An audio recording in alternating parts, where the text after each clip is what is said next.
and welcome. Oh, we're forgetting I was just gonna say we're gonna do our. We're missing it. We're missing it. One sec. Are we starting over? Yeah. Okay. Shit.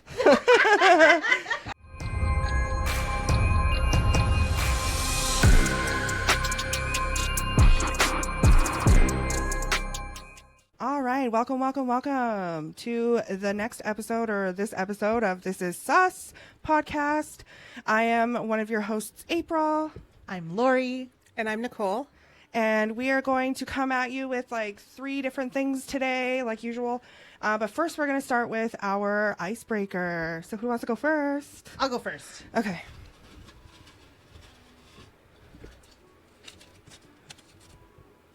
Ooh. Nicole, what is the strangest compliment you've ever received?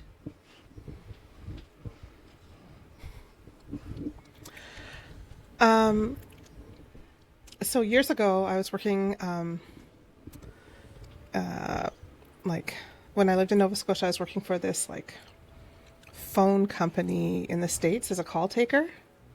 And so you got all these like people from different states who thought I sounded British and stuff like that. And some would suspiciously ask where I was from. But this one guy was like, "Boy, you have a nice voice. My daddy's a preacher, and if he was alive, I'd get him over right now to marry us." Oh, wow. That is amazing. That is, yeah. It was awkward and funny, and I still remember it. Amazing. That's so awesome. Right. And creepy. That's so great. You do have a very lovely voice. I'm sure our listeners would Find agree. it soothing. I feel like it's gotten a little cackly over the years. I agree. But, yeah. It's getting a little cackly for sure. Thanks. Yeah. That's so funny. Okay, who wants to go next? I'll go next. Okay.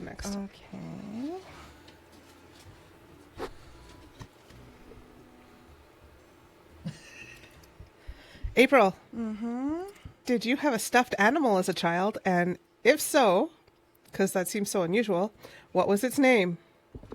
Oh, when I was like little, I didn't have a stuffed animal. I had a blanket, and I just called it Blanky. It was blue, and it was my favorite, and I had it since I was a baby. And then it got like so worn out that it disappeared, and I'm not sure. Dad, I'm sure you're watching this. What happened to my Blanky? Maybe I want it back. Maybe. Where is it? Sometimes a girl needs her blankie. Yeah, sometimes a girl needs her blankie. And where is it? What happened to it? I want to know. I know you're watching. Please let me know. It's sus. I was What's just this gonna on the say sus that. meter? On your child's sus meter, it must have been pretty the high. sus? Yeah, it's Yeah. definitely red. It was a red hot, flag. Red flag. Where is it? Yeah. If you find out, you need to tell us. We'll update you, Dad. Leave a message down in the comment below of what happened to my blankie. Thank you. He's not even allowed to talk to you directly. It's just comment below. I mean, people can comment below what they think happened to it. Like this dog I used to have. My dad told me, what did he tell me, that it ran away or something? But my dog's name was Lacey. It was a black lab. What happened to my dog, Dad? It suddenly disappeared. And where did it go? Suddenly That's this is also getting suspicious. dark. Yeah, where did it go, Dad? Where did it go? We have questions. We for have you. questions. Hey, we're breaking the ice here, not reliving childhood trauma. Oh yeah, that's right. That brought me back. Oh my God. Okay, next. We'll move on. Oh, okay. Lori, what is the weirdest conspiracy theory you've ever heard? That's a very good question. Well, I mean, like the Tupac situation. Mm-hmm. You know, there's so many theories as to what happened, and I do believe that he spent time probably on a beach somewhere. I don't know for sure though, but I'd like to think that maybe he got to like live, you know, a little bit longer than what happened. I don't know though. I don't know. I don't really know what happened there, But like, I think that's sort of like my own head, the conspiracies in my own head. Yeah. We're going for that one. I don't know. That's the only conspiracy theory that I can think of. She went total gangster. you went right there. Yeah. I mean, that's who I am on the Okay. inside. You're a So gangster. I'm a little bit gangster. She's a little bit gangsta. She's got skull pineapples on her shirt. She does. These are skulls, if you can't tell. This is the skulls. They're happy looking skulls. Where'd you but get this shirt? How Torrid. long ago? Torrid, I want to say 2 years ago. You'll never find it, man. But it is pretty fantastic. It is. I don't like pineapple, but I would wear that shirt. Right? Yeah, just for the skulls aspect, and it looks like hair, so Yeah. spiky hair. Yeah, I'm here for that. Yeah, for sure. Your hair for that. Puns. It's so funny. Yeah. Okay, Right. so Who's I reading think, first? Nicole, are you going to start Am us I reading off? first? Okay. So I saw this from several different sources, but I'm reading from the New Zealand Herald. This man asked his wife for a divorce because she breastfed their newborn. Okay. So husband asked his wife for a divorce after he saw her breastfeeding their newborn son in the hospital. Like, she gave birth, same day, nurses went in, and he was there. They'd had some conflict over breastfeeding the previous son because he didn't want it, but she decided that she wanted to breastfeed, especially because the baby was so tiny.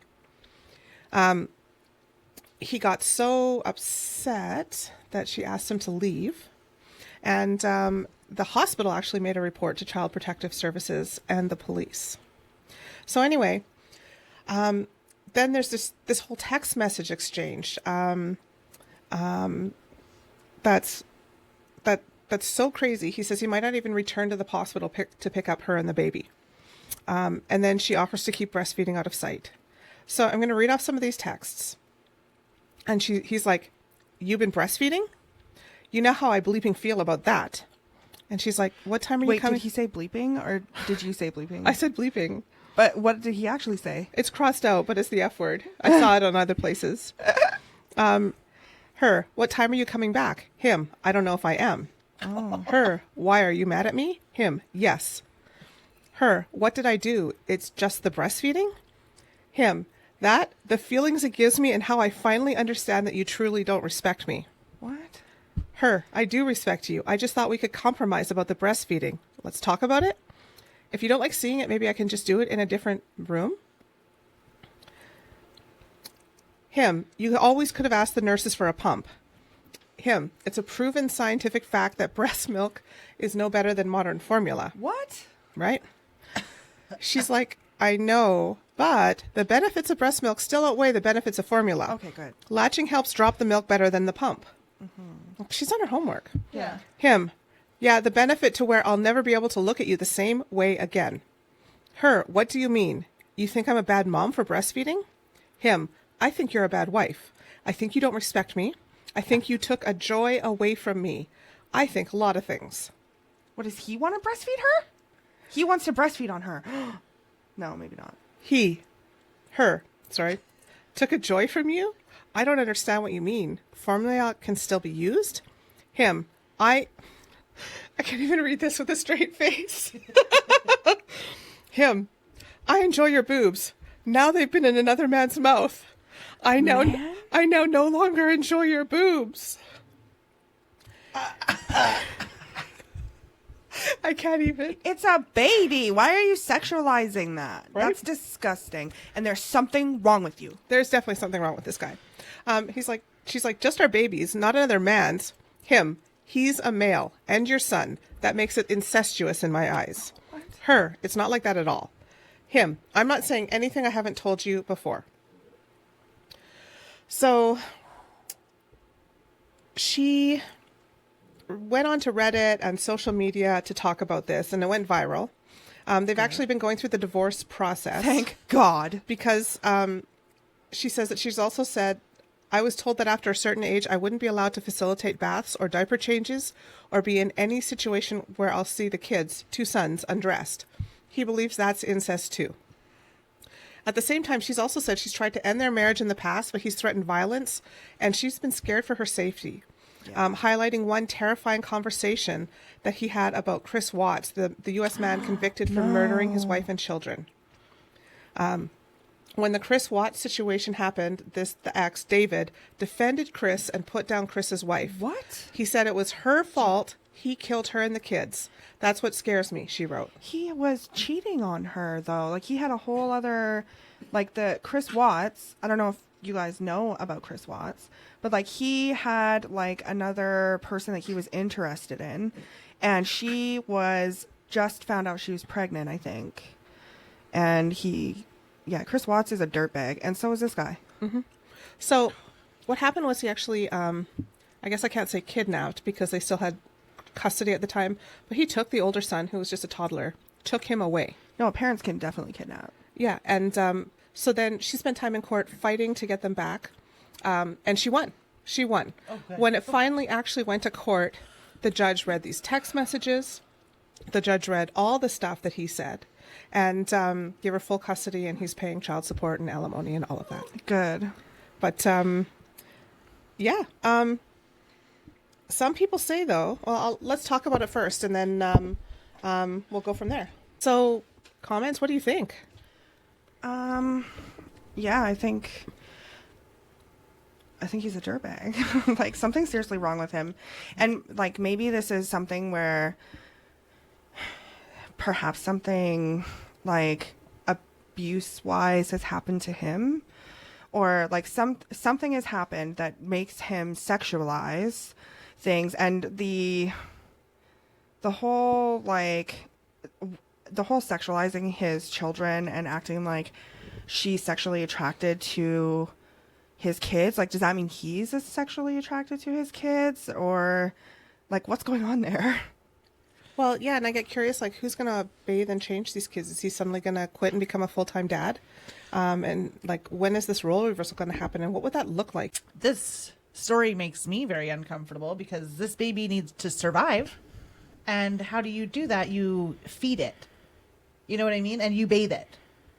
And Yeah. as you know, somebody who is the mother, you look forward to feeding your baby and That's a bonding taking moment. care of your baby. Like, the fact that he said it was another man has been on, like, breastfeeding. That's not, that baby is not a man. That baby is a baby. Yeah. She That's what I just mean. gave birth to him. Like, he's sexualizing the act of breastfeeding. And I just find, like, there's a lot of misogyny wrapped up in that, where a lot of people think that women shouldn't be able to breastfeed in public or whatever, but it's literally a form of, I'm pro breastfeeding wherever. And it's not a sexual act for that to happen. And No. if you find it to be sexual, there's something wrong with you, not wrong with what's happening there. Like, it's not a sexual act to feed a baby. No, and this whole idea of viewing women as one thing only, you know, like a woman's body is either for pleasure or either for feeding or either this or either that. Like, it's life. We take on different roles, not just in different years, but in different moments, you know? Yeah. Yeah. I think this man should be ordered to get some therapy or, like, get something that can help him understand what's making him uncomfortable about it, because clearly he doesn't understand what's wrong with his point of view. Oh, yeah. Like, there's restraining orders against him and everything. I think it's really good that they have a system. Sorry if you hear, like, and, like, there's dogs in here. But I think that it's really good. Like, I don't necessarily think the mom should always get the children, but I think that it's really good that they have this text message and they have a judge and, like, support and people who are understanding that this is really inappropriate, and that it's farther than just him not wanting her to, you know, there's a weird jealousy aspect there. Yeah. Yeah, Well, that's the thing. Here's an interesting thing. Like, one commenter said, I mean, this baby just came down her birth canal a few hours before. Yeah. But actually, it was pointed out that he apparently made her have C-sections both times. What? Yeah. Oh, probably because he didn't want the baby in his Any other vagina. man. It's Any just other man. I think it's really interesting that he's literally seeing her as an object of his. It's not that she is her own person at all. So my question is, what if she had had a daughter? Like, would he be uncomfortable with her breastfeeding a daughter? Because she had two sons, right? So she has 2 sons, no girls. So what would this man's idea be if she had had a girl? Well, clearly she'd be a lesbian, Lori. I mean, yes, because that makes sense, Right? in this man's world. Yeah, I guess so. Like, Or maybe he would be interested because some guys like 2 girls. Girl on girl action. and there's nothing wrong That's with gross. that. But That's not even when worse it's to your think about with an baby. infant. Like, it's just disgusting. It's because he's sexualizing and viewing her as his sexual object. That's why everything about this is so wrapped up in misogyny. It's Yeah. disgusting. Yeah, yeah, I don't like it. One final comment that I picked because I really loved is that a lot of people suggested that the nature of his responses has the silver lining of forcing her to leave him. Like she had tried to leave him in the past due to various reasons. It hadn't worked out, but he was so crazy. And then also like the government stepped in and things like that to help her that it pushed it. And so one person said, in a horrible way, he's done her a real favor because he's shown her his true colors in the most disgusting way. And she can't ignore that now. But I feel like it's not that, like, yes, he did force her to leave, but I don't think that was his intention. I think that he literally sees her as an extension of him. his. Yeah. Not, or like that he's owns her. She's his property. And so I'm really glad that, you know, a lot of times in these certain, and it's obviously an abusive relationship. Oh, yeah. In whatever category, like maybe many. And I think it's really good. Like a lot of times the courts and just those things are overlooked. Yeah. Oh, absolutely, absolutely. I'm glad that she stood in her power because, you know, I'm sure that there's some women out there that would be like scared when you're in a situation like that and be just like, okay, I won't breastfeed him, you know, just to Yeah. keep the appease. peace, you know, and yeah, exactly. And that's not fair. Well, and I think that also it shows like like with the first child, he got worse with the second. Yeah. Like it wasn't the same. Yeah, because he had said, I've already told you all of this before. So clearly they've been through this. And she's made her decision and he's never accepted it. Yeah. Yeah. Yeah. Yep. Yeah, I just... Like, I think it would be different if he was like, I don't want you to breastfeed because I also want to feed our child and do formula and whatever. And like, there's conversations around that. I think the dog is stuck on a cord. Are you stuck, baby? Yes. The cord's everywhere and he's all over them. Of course. Okay. So should we sus meter this story? Yeah. Yeah. I'm just going to put it out there. I'm going to say what the sus because that's unhealthy. I don't like any part of it. Children deserve to be fed and bathed and without judgment from their partner, without judgment from society. Yeah. Anything. Like there should be no judgment. I think also for me, it's what the sus is because of the sexualizing aspect of being jealous of an infant that was literally born like 20 minutes before. Yeah. And I think that guy is dangerous. What about you? Yeah. For me, what makes it what the sus, that next level is the whole comparison, his defending of Chris Watts and the justification of Yeah. that. Oh, I forgot all about Like that. having Ugh. lived in an abusive relationship and being afraid. Yeah. Like, no, like this somebody who justifies a murder suicide justifies it in his mind and thinks that He once didn't again she's an kill extension. himself. Yeah, once again she's an extension of him and whatever he does to her is deserved. But like, Chris Watts didn't kill himself. He just killed her. Yeah. So it means that he thinks that that's okay. Yeah. And yeah, you're right. Like she was in a really dangerous situation, especially with that. Yeah. Defending Chris Watts. And I'm so glad she's not there. Yeah. Yeah. And I that watched the the kids are not in documentary it. on Netflix about that. Chris Watts. The Chris Watts Yeah. situation, and it was just disgusting. Like the way that his mind worked, And- I don't like it. Yeah. I don't Some of like these it. guys, their minds are twisted. Yeah. I mean, women too, but Yeah. yeah.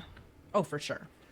Okay, what the sus it is. What for the more sus? than 2 reasons. Yeah. Yeah. 100% for all of the reasons. All I of think. the reasons. For sure. Yeah. Yeah. Don't like it. Yeah. Don't like it one bit. No. So I'm calling this story The Bad Google Review. It is from Reddit, and the person that posted it was Classic Bebop. I love the name. Right? It's so good. All right, so this took place in Michigan, and I don't think that really matters, but I'm putting it out there. A person left a bad Google review about an oil change place in the morning. The review was about how the quality and service had gone down and all of the staff had changed. Immediately after posting the review, the company accused him of lying and said their attorney would be sending a letter.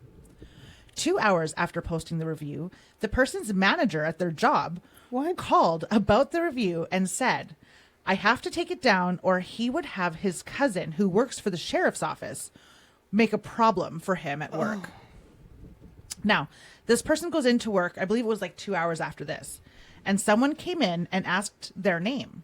And when he said his name, the person started screaming and swearing at them to take the review down. They had to call the police, and the police said the company is accusing the reviewer of harassing their business and making death threats. What? Now, they asked if, like, the person that made the review asked a blanket, like, should I take down the review? And is there any recourse if the harassment continues? What do we think? First off, I want to know, what was the review? Well, it said that all he said was that the quality and service had gone down and all of the staff had changed. That's what I'm sure it was like maybe a 2-star review or something. Like, it didn't say what the stars were, but he had just said that the service had gone down and the staff had changed. Where do they get death threats out of that? Well, that's just it. There were no death threats. When you talk about mental gymnastics, that is definitely something that's like, did they have a conversation another time? That's so weird. It's so weird. Like, I don't know. I think people are entitled to their own opinion, right? Like, if you have a bad situation at a business, you should be allowed to let people know what your opinion of your Yeah. situation was. Yeah, I think people are just very concerned about the reviews, as we found out this evening. Okay, a side note, Nicole was putting a review for a restaurant, and she put a 4-star instead of a 5 for a reason. And the lady saw that she did that and was like, why not 5? 5-star review. And then she was like, oh, yeah, sorry, I thought it was 5. And then she clicked it. I just skim read so much. Yeah. So anyway, people are very up in arms about their reviews, but I think it's crazy that he had such an immediate reaction. I'm so curious too, like how many other reviews were on this shop, and were they all 5-star and all the other ones were? I just want to know what 5-person hick town this is in, where everybody knows everyone's Seriously. cousin who's the sheriff's brother-in-law Cousin, yeah. sister. Yeah. Like, how do they all know each other and know where to Apparently, find there's this a guy town at in work? Michigan. There's a town in Okay, Michigan. Nowhereville, Michigan. Sorry, that's probably really rude, but come on. Like, I mean, have they just discovered Google? This is life, Yeah. you know? Well, that's just it. And I mean, Freedom Google. of speech. Exactly. And when you leave a Google review, it gives the business, like Google allows the business to respond to that Yeah. comment. So, Yeah. you know, in my opinion, I think that the business could have commented back and said, I'm sorry that you had this opinion about your visit with us. Yeah. If they have changed people, they could say like, yes, we have changed our, our staff. We're working on We're it. working on it. Thank you for bringing this to our attention. Yeah. Take it as a positive, because people aren't giving you death threats when they say that you've changed your staff over. Like, I think Yeah. that there is a thing like customer service is a real thing, and so this guy posted this, and if he were to leave another review and say, just letting you know, if you leave a bad review, they will come at you with lawyers, attorneys. It's insane. This is literally, my review is up above this one, and like my previous review. And I think like if the customer service aspect of this is just not there. Like you can't do that and expect to have a booming business if you're going to treat your customers that way. Yeah. Well, and it's bullying, but to the next level, where you're Yeah. actually threatening Someone's job. coercion. Oh, not just that. They're making up stories. Like Yeah. they're saying, Death threats. So they report to the police. This guy gave us a bad review, but what they're really, and then they say somewhere in there, but he's actually been making death threats against us. So Yeah. they've fabricated a story for the police. If he didn't do that, I would literally be like, sure, take me to court. I'll see you there. Yeah. And I would just I'll show just the- say yeah. that But I'm the worried truth for my is, life. How do you do that? His job is in danger now. Like literally, they've got his manager, and the manager is supporting the abuser, right? Yeah. So the manager's like, if you don't take this down, I'm going to get my cousin, the sheriff. So his boss is saying, like, Yeah. you know, you're going to be in legal trouble, and you know his job's in trouble. So he's made this Google review, and they've upended his whole life. I would seriously go fight that. I within honestly hours. would. If he can afford to. But I mean, Like, you if could he- go to a lawyer and be like, look, I'll pay you if you'll take this on contingency. Like, there's this company that's going to fire me. There's the sheriff's office they're trying to get involved. Plus, there's this company that I left a bad review. There are 3 people we can sue here that are acting in, like, they're not even acting in one of your, I don't know what it is in the States. I'm going to call it the 10 Commandments. I don't know what they are. But, like, your major laws that you have throughout all the states or whatever they're called. I don't know. I mean, that's true. Having worked for a lawyer, contingency is kind of a pipe dream. I guess. But, I don't know. I would ask. yeah. I would ask before I did Yeah. anything. Yeah. But even just like to be able to screenshot the review that you made, you know, that's your proof. Your proof is in the pudding. Literally, it's online. Like you like If there's no proof that you did a death threat or you did any of those things. Yeah. Well, and I it's don't not know even why- that bad of a review. Even if it's No. 1 star, his It's comments truth. are not terrible. it's just Yeah. his own opinion Yeah. of his experience from a service that he paid for. Yeah. Do you know what I mean? Like And he was obviously annoyed enough. He left a review. Do Yeah. better. Do better, whatever company that is. Like I just think the oil changing company Yeah. could have handled this completely different, and I hope that other businesses can learn from a situation like this because Yeah. you know it's okay to get a bad review. You have the opportunity to change your business structure or you know take it as a learning experience. Unless you're the Oil Change Mafia, like these guys, who can't handle any feedback, they'll just Right? beat you up. literally Or they'll take your job Yeah. and Yeah. they'll get I you just arrested. guess how fast that happened. Like Hours. immediately, and then hours after. Like he's just at this guy's work. Like what? Yeah. Yeah, they must all be related in this Michigan town. Yeah, Yeah. it's just. But it's just a brand of crazy. I'd So move out on of the there so sus fast. meter, it's definitely sketchy as fuck. Perhaps majorly sus. I would go with majorly sus. Yeah. And just if he because loses the his other- job or something, then I'd be like, What the sus? what the sus? Yeah. Yeah. Yeah. I mean, For I sure. might like go back to the story and see if there's any updates for Yeah. us along the way. We'll but- have to do like an update episode later. Yes. Yeah, with- we should absolutely do that. That would Yeah. be a great Yeah. idea. I like that. Yeah, I me like too. that. I also agree that it's like on the cusp of the sketchy as fuck and the majorly sus. It's Yeah. it's right there. It's Yeah. right there Yeah. because it's confusing a little bit, you know? Like It's a really tough position to be in if you feel like you can't leave a Google review. Like, Yeah. what is the world coming to, guys? What is it coming Yeah. to?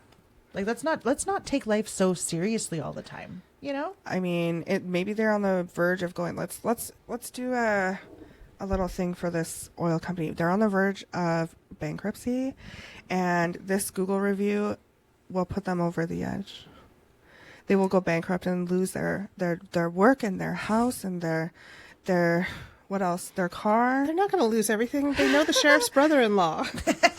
They're going to lose the sheriff's brother-in-law. I don't know. Like, what kind of existential crisis are they going to go through with one bad review? I don't know. I mean, if there's only 10 people in the town to do reviews, like, I mean, I guess everyone counts. yeah.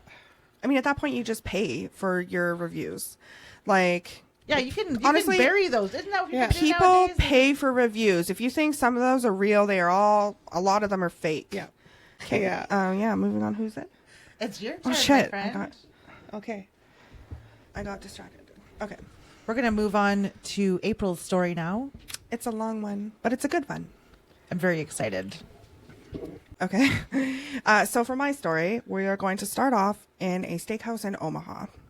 Sometime between May 18th and May 20th, 1957, a man entered Ross's Steakhouse. The owner recalled him as a handsome and robust fellow. He had a thin mustache and affable demeanor. He was attired in black, sorry, I'm not sure if they were black, but they were slacks, and a sports jacket, and he was carrying a Navy-issued bag on his shoulder and a small suitcase in hand. Gripped firmly on his other hand was a bartending guide. He was extremely charismatic. He was well-dressed, and he looked really financially stable, to be honest with you. And he introduced himself as Fritz, and he was looking for a job. The owner queried, asked him, why are you in Omaha? And Fritz explained in a thick Boston accent, which I cannot do, I'm so sorry, that he had recently retired from the Navy after 13 years due to a back injury. Now, he was exploring the country, and he had settled at the Farnham Hotel.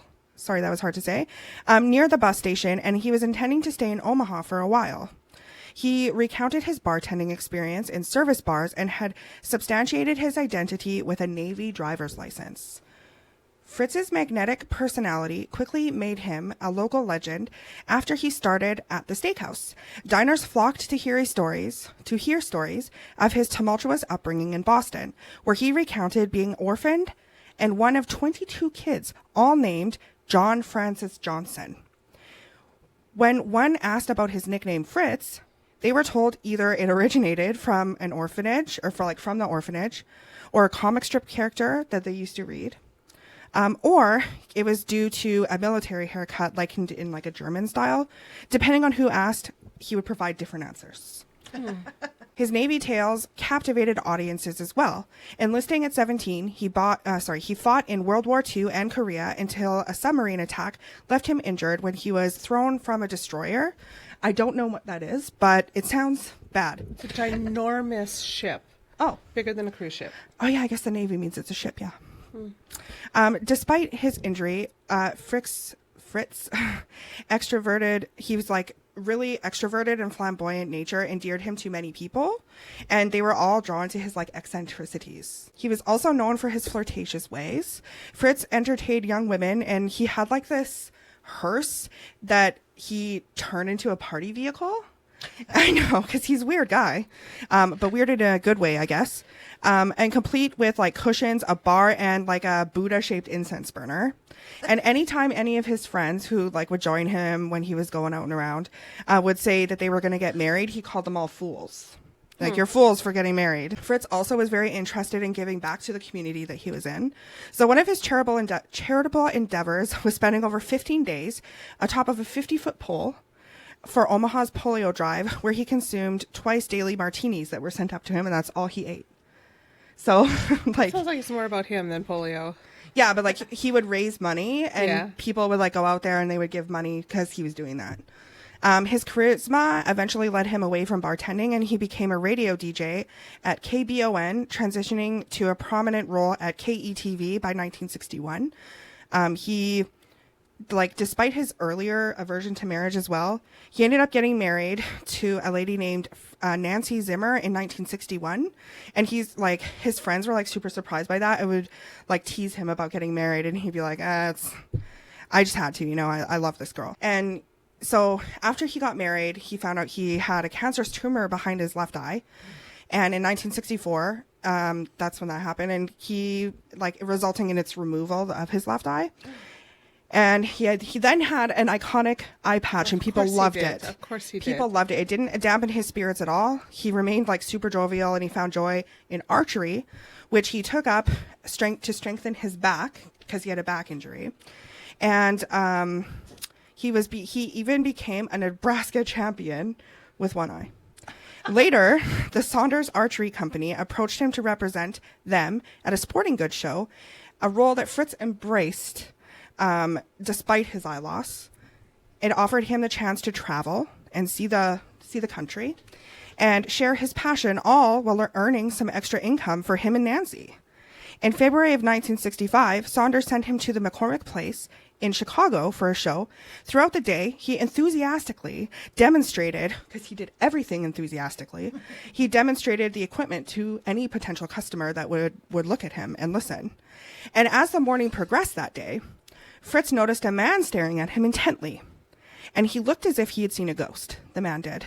Unfamiliar with the man's identity or his intentions, Fritz kind of focused on his own demonstrations and ignored that guy. And then later in the afternoon, the man returned with a woman. And the woman, upon seeing him, they looked super stunned, and they suggested they knew, and it kind of we're like, oh, they look like they knew him, right? So Fritz thought maybe they were admirers of his archery, or maybe from his time on TV, because he was like a TV personality. And so he thought maybe they were fans or something. He didn't know. The woman approached him and uttered words that would alter his life forever. What do you think those words were? I'm your mom. I know who you really are. Kind of. Mm-hmm. She said, "Excuse me, but aren't you my uncle Larry Bader, who drowned 7 years ago?" Mm-hmm. Yeah. No. Oh, yeah. So this is the story, the super baffling story of Lawrence Joseph Bader. Awesome. So Lawrence Joseph Bader, affectionately known as Larry, was born December 2nd in 1926 in Akron, Ohio. His father, Dr. Stephen Bader, was a prominent local dentist, and this ensured his family was kind of really high in the community. And he was raised with 3 brothers and a sister. Larry experienced childhood influenced by their family's super Catholic, but they were really, really well off. So his family, they didn't need to worry about monetary things when he lived at home. And following Fritz's example, Larry joined the Navy during World War II. After leaving school in his late teens, he served for 2 years as he earned his high school diploma through diligent study while he was in the military. And he was also known for his optimistic and entrepreneurial spirit. Larry pursued various ventures, often changing his pursuits. His university departure was driven by his commitment to managing a hamburger stand near the campus, consuming a lot of his time. So instead of going to university, he worked at his hamburger stand instead. So he was going, and then that took over. So then he briefly attended the University of Akron, but soon realized academic wasn't really for him. And that wasn't really his path. So during this time, that's when he met his future wife, Mary Lou Knapp, when he married on April 19th, 1952. In Akron's West Hill neighborhood, Larry settled with Mary, becoming known for his love of hunting in authentic buckskin attire and his victory in a tri-state archery contest. Oh. Beyond his outdoor pursuits, he enjoyed beer, storytelling, and the occasional prank among friends. So he did pranks with his friends. Occasionally, he pulled off wild stunts to amuse his friends, such as... What? Oh, I couldn't see. Oh. She got so into it. Larry... Sorry, go back a couple sentences. Okay. Occasionally, he pulled off wild stunts to amuse his friends, such as devouring a whole chicken, the bones included. I know. I was like, what? So much food. He was definitely seen as a man's man. He was a guy's guy. After marrying and starting a family, Larry abandoned his pursuit of his get-rich-quick schemes. He settled into a career as a cookware salesman, working for Fritz Zept Lifetime Distributors. Fritz. Larry was raised with a father who freely supplied cash on demand, and Larry never fully grasped the value of money. A neighbor described him as living large and enjoying a social life, but financial responsibilities definitely did not match his desired lifestyle. So in the 1950s, he had a $17,000 mortgage, and that's around $220,000 today. And the cost of raising children strained his $10,000 annual income. That's what he brought in. So compounded by owing $20,000 in taxes to the IRS. Ooh, So, yes. Larry fretted over the impact of his debts on his family if something were to happen to him. If something were to happen to him. To ease his worries, Larry took out a life insurance policy and enhanced the accidental death clause, ensuring his wife and children would be cared for if tragedy struck. On May 15th, 1957, Larry packed a small suitcase and fishing gear into his Pontiac before heading to work. His pregnant wife expressed concern about him fishing after work, wishing he would come straight home. He dismissed her worries with a shrug and kind of just like left. He went to work. After work was over, Larry drove to Cleveland to resolve some issues with some bounce checks from customers. He settled his outstanding bills that he owed, and that was including his latest life insurance and premium. And he cashed a $400 check. And he was determined to unwind. So he headed out towards Lake Erie for an afternoon of fishing. And after a busy day at work, Larry sought some relaxation by heading to a place called Eddie's Boathouse at the Rocky River, and I guess this river meets Lake Erie. Despite warnings about a stormy weather and approaching darkness, he insisted on renting a 14-foot boat and installing lights for his evening fishing excursion. Ignoring the growing cloud cover and storm warnings, he paid $15 deposit from his $400 roll of cash and assured the owner that he would return before dark, and he set off confidently into the lake. The owner didn't understand why he needed to put the lights up if he wasn't going out in the dark, but Larry just said, I just want to do it, and so that's why he did it. At sunset, the Coast Guard approached, cautioning Larry about the worsening wind conditions, but Larry brushed off their concerns, claiming familiarity with such conditions and situations, and said that he would be fine. 3 hours later, a very violent storm engulfed Lake Erie. Failing to return by dark, like he promised the owner of the boat, that owner of the boat got extremely worried, and fears worsened when Larry's boat was discovered the next day, intact 5 miles downshore, and the only things missing were the small suitcase and Larry himself. Despite extensive search efforts over 2 months, Larry was presumed lost to the lake, likely having gone overboard and drowned. So what do you think so far? I mean, obviously sus. It's super sus. This guy... Do you think they're the same person, or do you think they're different people? Oh, I feel like they're the same person. 100% think they're the same person. The archery? But that's a leading question, so you've got a plot twist.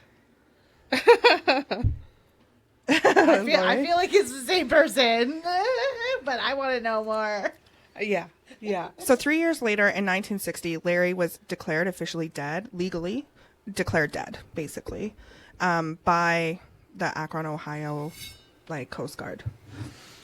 So then 8 years after he was declared dead, that brings us back to when the woman at the archery convention spotted a man who bore a striking resemblance to her Uncle Larry.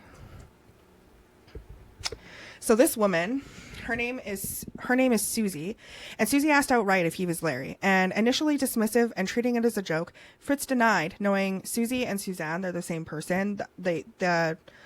Basically she goes by either or. So Fritz denied knowing Suzanne or the neighbor. So the guy who initially spotted him was a neighbor of the dad, Larry's, Lawrence or whatever's dad, and the dentist. So undeterred by Fritz's denial of that he's Larry, she eventually convinced Fritz to speak with John, that's Larry's brother, and that's Susie's father, and said, can you just speak to John, Larry's brother, over the phone? And hearing, so Fritz, he's like, sure, I can speak to them, but I'm not that person. So hearing Fritz's voice, John immediately recognized it as Larry's voice. He's like, no, that's my brother. Convinced of Fritz's true identity, John and his older brother, Rich, arranged to fly to Chicago for a face-to-face meeting to resolve the mystery once and for all. We think it's him. We're not sure. So they want to meet. This was 8 years. This is 8 years after the the boat death. After they discovered the boat. This is 8 years. Right. He was, or no, wait, this might be more than that, because 3 years later, in 1960, Larry was declared dead, and When did Fritz show up in the bar? so on May 15th, 1957, that's when Larry went missing, and Fritz showed up at the bar on May 18th. Or 20th, between May 18th and 20th, 1957, within 3 days. Okay.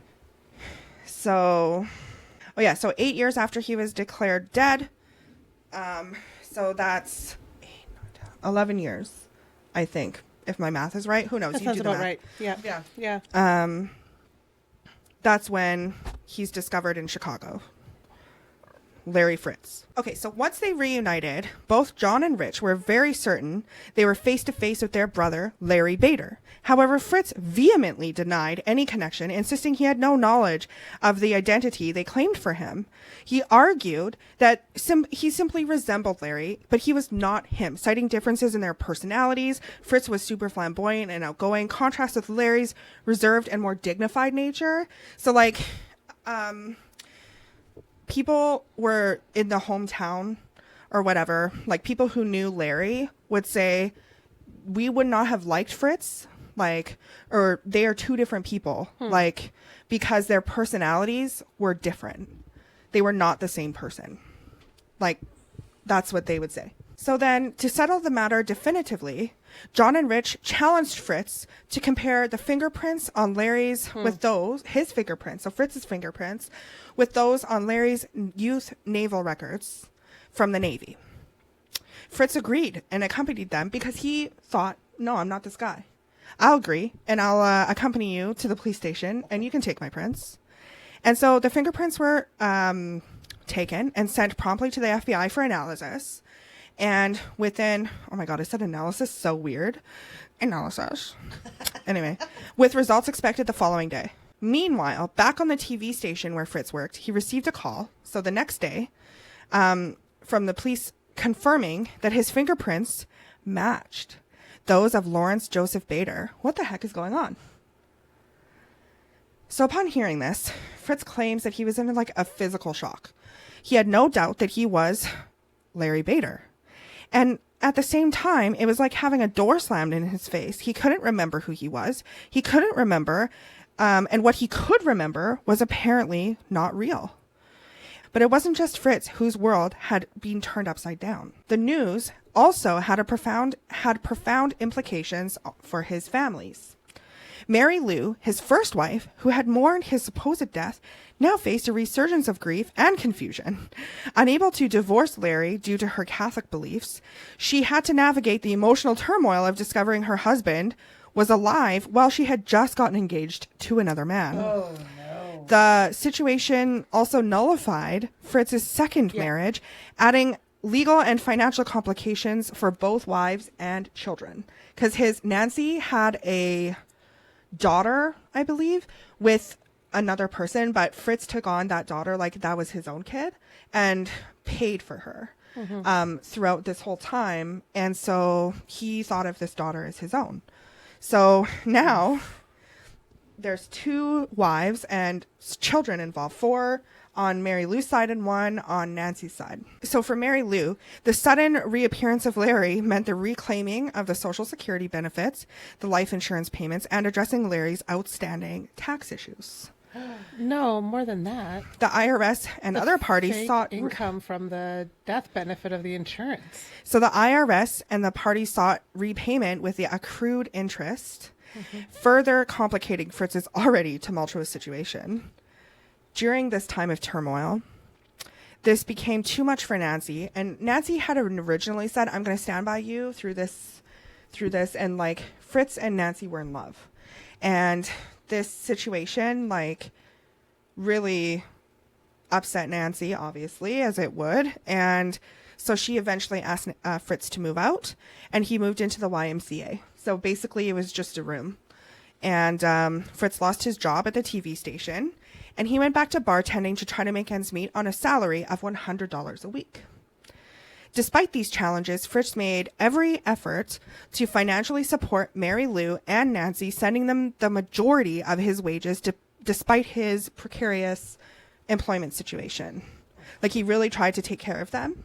So like each week he would get paid and he would send like 50 to Mary Lou and 30 to Nancy.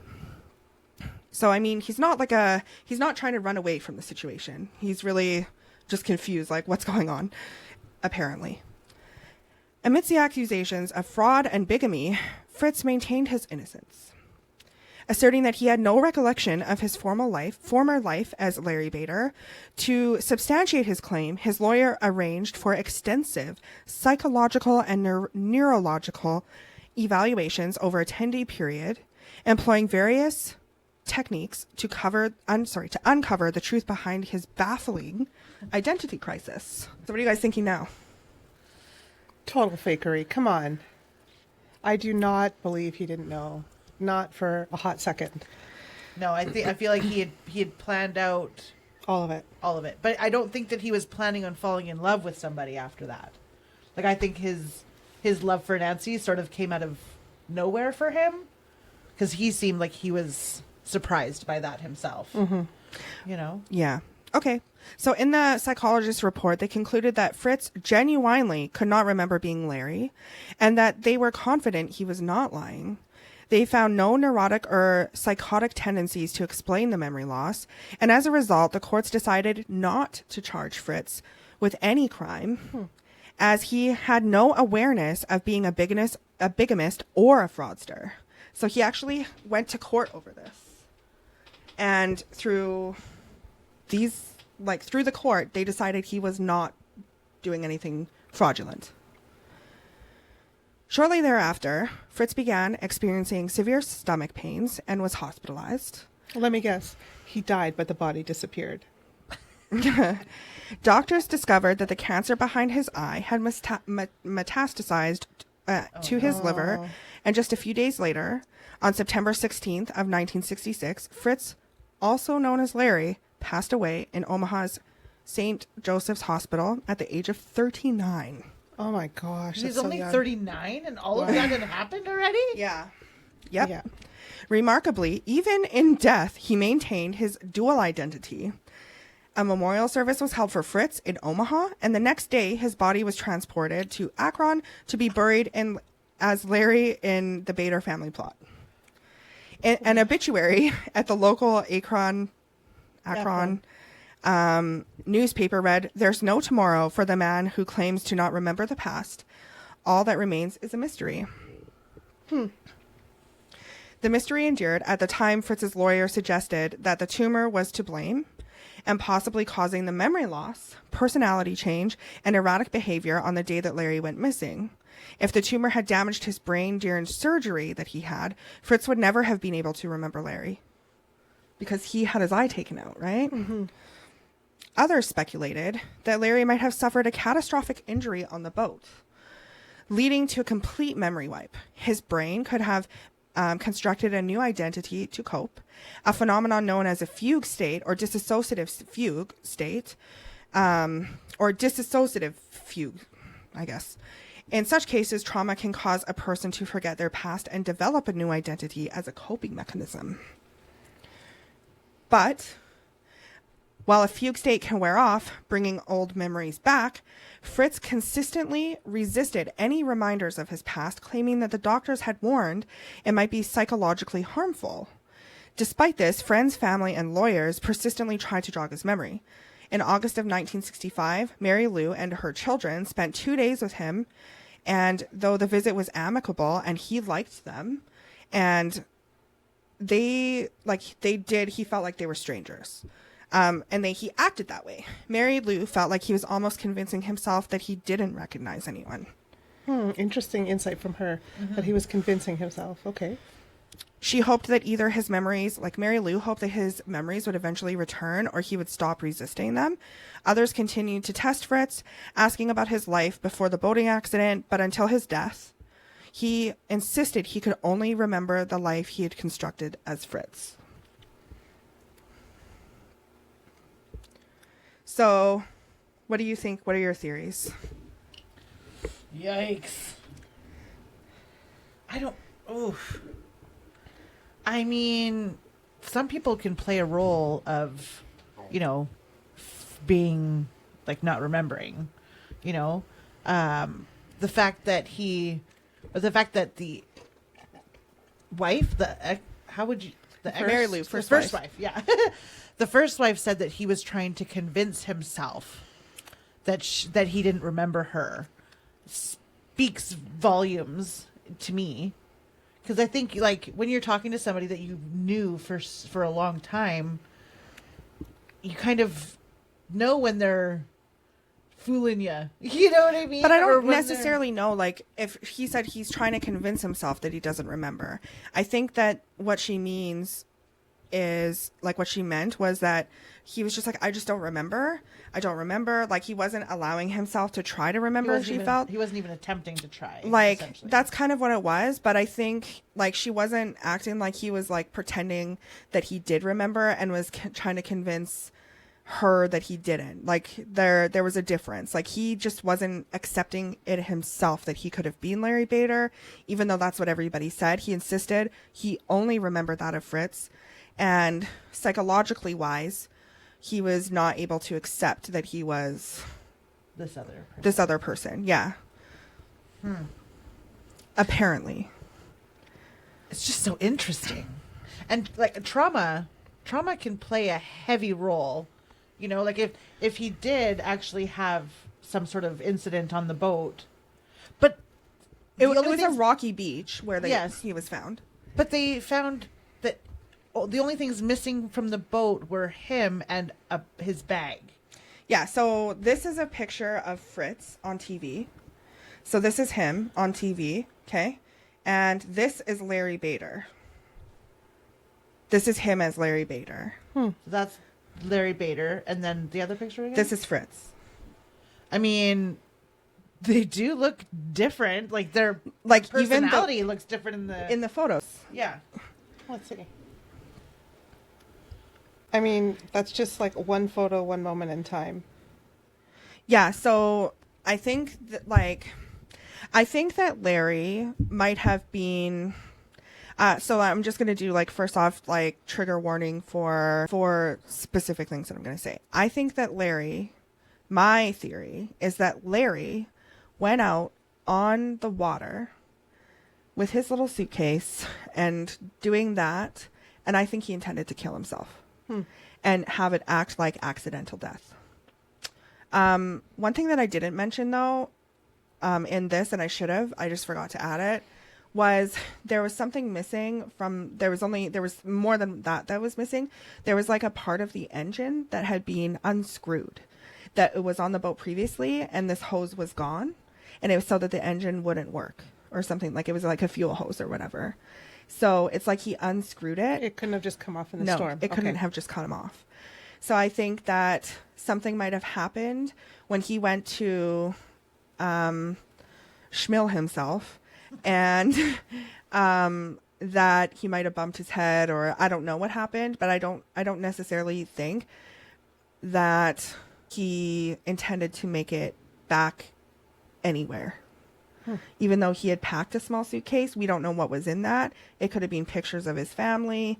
It could have been whatever. And I know he took $400, which is kind of weird, but I don't know. I just, maybe he meant to leave that on the boat, or I have no idea, but I just think that might have been something he was going to do.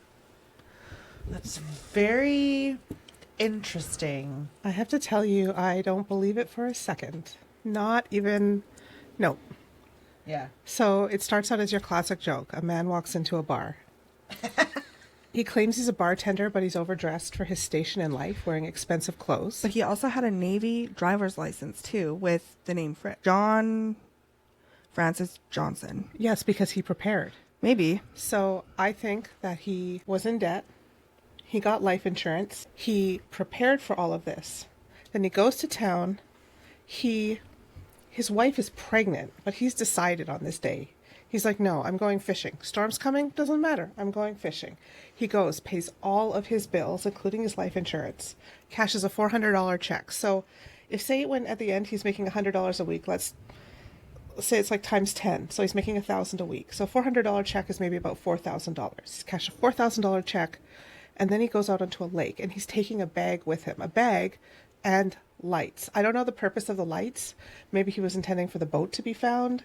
Maybe he was intending for it to be seen during the storm and look like he drowned. Yeah. But he had a plan. That man had a plan going out onto that boat. He wasn't taking no for an answer. The fishing, this was his day. And maybe he was planning to finish things, but I just don't believe that because of the check.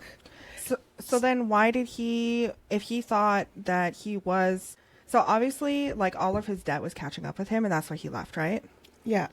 So then why, if he knew that Susie was his niece, why would he agree to meet his brothers? Why did he agree to prove that he wasn't Lawrence Joseph Bader and change his fingerprints? Well, let me just go on with my theory, and then I'll address that. So then 3 days later, so he's had enough money to tide him over for a few days and enough to keep him for a month or so because he knows he's going to have to, take care of himself for a while before he gets a job. He walks into this bar with a suitcase in one hand and a bartender's guide in another. He's already created a new personality. He probably practiced it. And so he walks in looking flashy, once again, overdressed for a man who would be a bartender. How did he get an expensive suit? Yeah. And so he walks in, immediately captures everyone's hearts. He's come to play a role.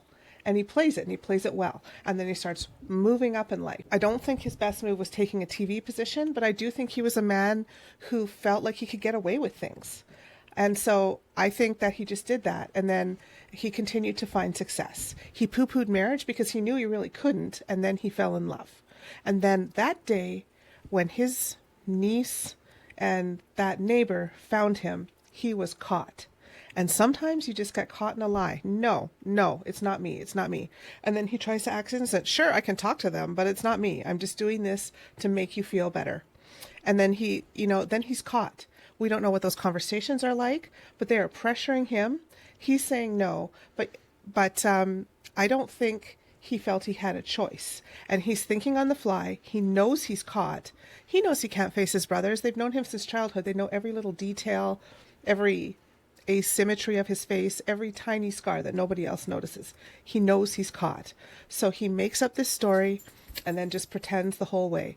The man spent his life acting. He literally spent 11 years acting as a different person. He prepared for this role, and I just don't believe. And you can say anything about the psychologists and the tests, but these are lawyer purchase psychologists. But they were not, they were trying, the lawyers did do that, but then the courts also have their own psychologists too. That's fine. It was the prosecutor or whatever would have had their own, and they all agreed that they didn't think he was lying. And I mean, you never know, but maybe they were experts, but psychology in the 1950s versus psychology in the 2020s is a different beast. And I just think he fooled them. I don't that part surprises me, and is the only thing that makes me think it's possible, slim possibility he really didn't remember, because usually when you're a person with that much hubris or pride, you slip up. Yeah. But I don't believe it for a second. It's that 3-day segue when he walked in completely prepared to that bar. You might be in a fugue state, but in 3 days, first of all, he's not showing any injury. So even if he bumped his head, in 3 days, he's concocted an entire new personality, an entirely new skill of bartending. I don't think so. I just don't think that you could have a head injury and come that prepared 3 days later. And the fact that he had so many stories to tell people. Yeah. He was a storyteller. He enjoyed telling stories. And I think he probably loved the attention that he was getting. He had no pressure. He had no, he didn't have his dad to fall back on for money. He had to make it for himself. He was ultra popular. Honestly, I think that my theory is that he went out on the boat intending to schmill himself, and something happened. And I think also, at the time that this all happened, he did have the tumor behind his eye at his brain. And so I think that, whenever you have a tumor there, it can really affect how you act and do different things. And I think that perhaps I do think that just the research that I did, and I added as much as I could into the story, but it's like a really long story. The research that I look it up yourself too and see what you come up with. But like the research that I did, I tend to go to the theory that there are different ones. There's like this thing called DID, which is dissociative identity disorder, where somebody can have multiple personalities and identities. And especially when you experience a psychological break through stress or through different things, it can make this personality come and you are literally a different person. If you look it up, those people they'll have an accent. They'll have a whole backstory that literally they believe they were born. They believe they have this whole backstory that was actually real, and they have what's called an inner life. And they think that all happened. And they are totally different personalities, completely different.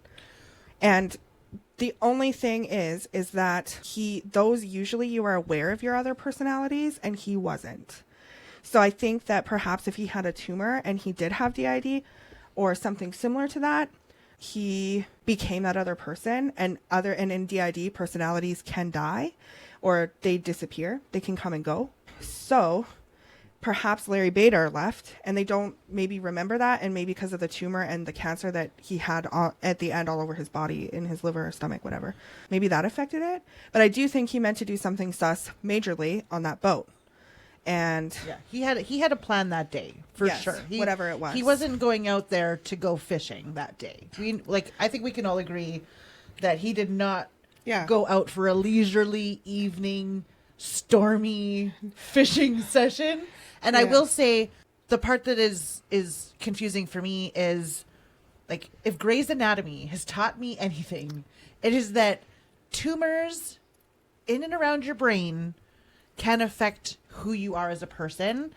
And there's no denying that. However, there's no way to prove that he was or was not lying as Fitz. yes. Right? I just don't believe the tumor thing, simply because, as you know, April, I've had 3 people in my life who've had brain tumors.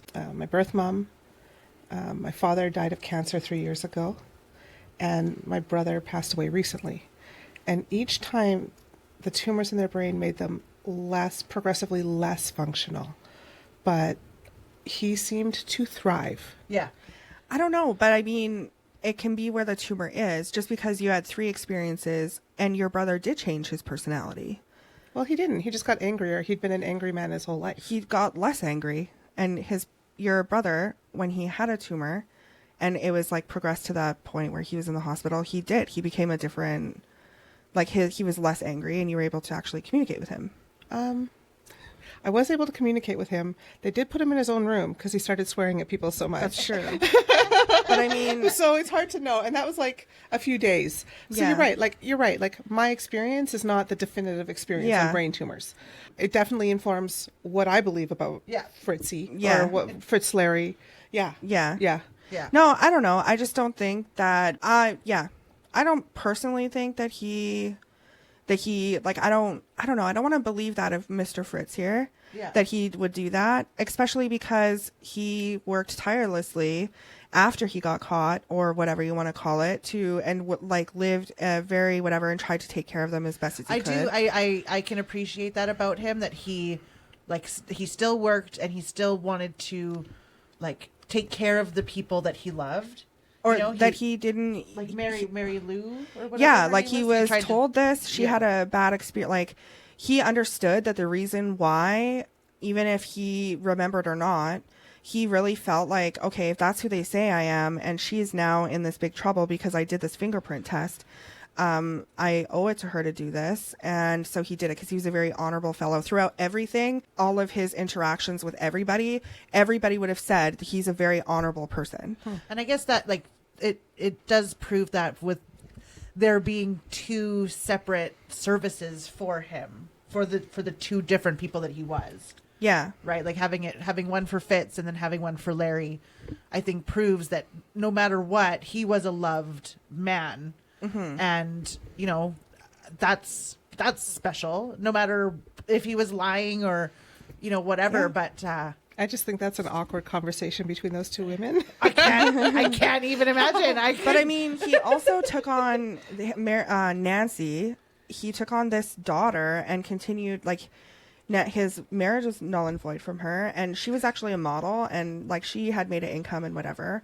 But he still continued to pay for, like, send his money to her as well. And he didn't need to. She would have had some of her own money, and he still felt like he should pay for her. And they weren't together anymore. Like, she kicked him out and like all of that. So I don't know. Like, I'm not saying he's a great person. I don't know. I want to believe that somebody wouldn't do that, I guess.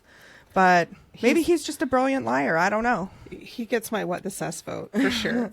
I think the story definitely does get the what the sus vote. Yeah, I think it's what the sus too, because it's a very intriguing story. It makes you think, like it just, How you found this and going back in history, you did a great job. Yeah, and the Thanks. research, I love it. I absolutely love it. Thank you. We want to know what you think of our story. Yeah. Yes. What do you think? Yeah, no, it's a weird story. That is, as soon as you're like, this man walks in a bar in a really nice suit and a bartender guy, and I'm like, faker. Red flag. He was just looking for a job, but actually he walked into a steakhouse. Yeah. I just, that joke in my head, the man walks into the bar. But originally he actually did walk into the bar, and he walked up to the bartender and he said, "Hey, are you looking?" And he had his bartender guide. And he said, "Are you looking to hire someone?" And the bartender was a woman. And she said, "No, but I heard that Ross's Steakhouse is hiring." And then he said, "Excellent. I'll go over there," basically. And then he said, "And what about you? Would you like to go on a date?" And then, Wow. yeah. And then he went over to Ross's and he had his interview and got hired. Wow. Yeah. That's so interesting. This man definitely lived lives. He Fritz lived had no lives. fear. Fritz had But no that's fear. another thing. Like, I didn't say that, but he's so honorable. I don't know as Larry if he was as honorable as what Fritz was. Because I don't think Fritz, if you would assume that Fritz was, if that was like a tumor, like that's his personality now, I would not assume that Fritz would get on a boat and decide to schmill himself or do anything like that. Honorable wise, I don't think he would have done that. Yeah. Based on his current personality or end personality as Fritz. Yeah. So interesting. Yeah. Mhm. That is a mind bender. That was awesome. Yeah, thank you. Mind bender. I love it. Yes. Anyways, thank you for listening. We're going to end it because it's been a really long episode, I'm assuming. I don't even know. But we've been talking for quite a long time. So, yeah, thank you for listening. And, stay curious. Seek the truth. Stay suspicious. Thanks for watching. Please subscribe. Bye. Bye. Bye.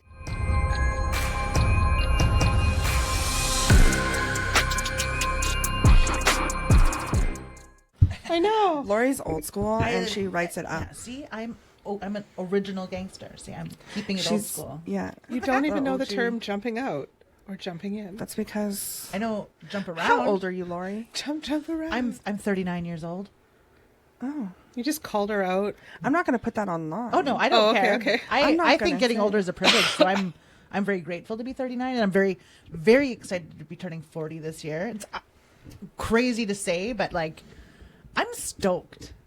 Like.